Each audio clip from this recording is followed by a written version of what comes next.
Hi,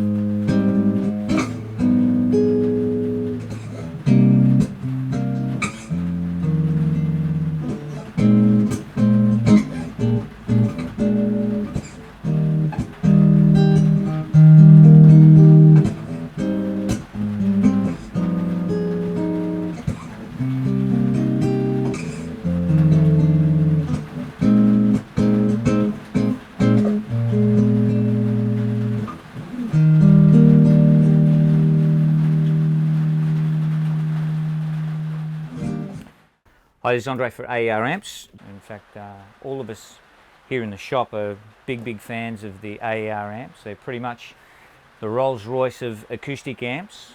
They can be used for a wide variety of instruments, acoustic instruments, violins, nylon string guitars, steel string guitars, ukes, all sorts of anything that really lends itself to being plugged into a nice PA.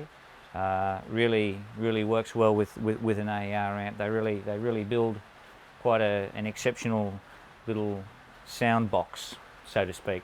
But I'll grab one now and take you through a few features of a couple of them. Hi, this is Andre for Downtown Music Guitars here in Sydney to talk about AER amps, which we're all big fans of here. In fact, I'm a massive convert, have been for many years. In fact, I've owned 3 separate models of the AER amps. But the range that we have here today, we always carry a pretty comprehensive range here. Let's start here. This is the latest member of the family. This is called the Alpha Plus, and this now a little bit of a souped up version of the old Alpha. It's now a 50-watt amplifier. It has the dual inputs. They share the EQ, but as you can see here, you have the microphone or the concentric input here, the nitric connector, which will take both a cannon for a mic signal or a jack as well, and you can match the input level on that accordingly, and you've got a gain structure there, and on the second channel you have just the jack input.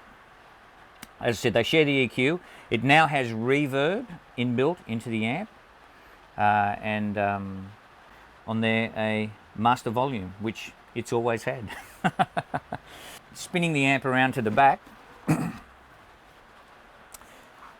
you can see here that it features the same features at the back as the compacts. They have the headphone out, the line output, which will the master volume will affect that. So that's more a recording thing or something along those lines.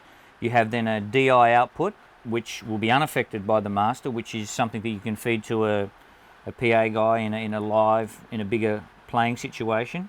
An effects send and return, and then a little foot switch to switch that on or off.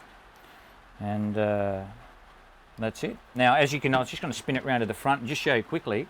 The reason these amps, they have a really brilliant sound, and when I say a brilliant, they have really a lot of sibilance in the actual sound of the amplifier. I wouldn't recommend it all for an electric guitar. It's really the wrong sort of amplifier, but for acoustic instruments, violins, cellos, mandolins, acoustic guitars, nylon string guitars, a voice, amazing. I mean, I use one of these in a live situation with voice and guitar, and in fact many a times it's been an absolute lifesaver at a gig, and in fact a few times has been the PA at the gig. And it's really, they're very sibilant, and the reasons for that are really, as you can see just here, this is the only model they make without the grill cloth on, but you can see that the speaker has a concentric horn, so you've got one speaker handling the low frequencies and the concentric horn there handling the tops, which is similar to what you would see in like some of the high-end bass rigs that are out there, and like a PA where you have certain speakers that handle low frequencies and other speakers that handle high ones, and they're really very good in that regard. That is the Alpha Plus. There we go.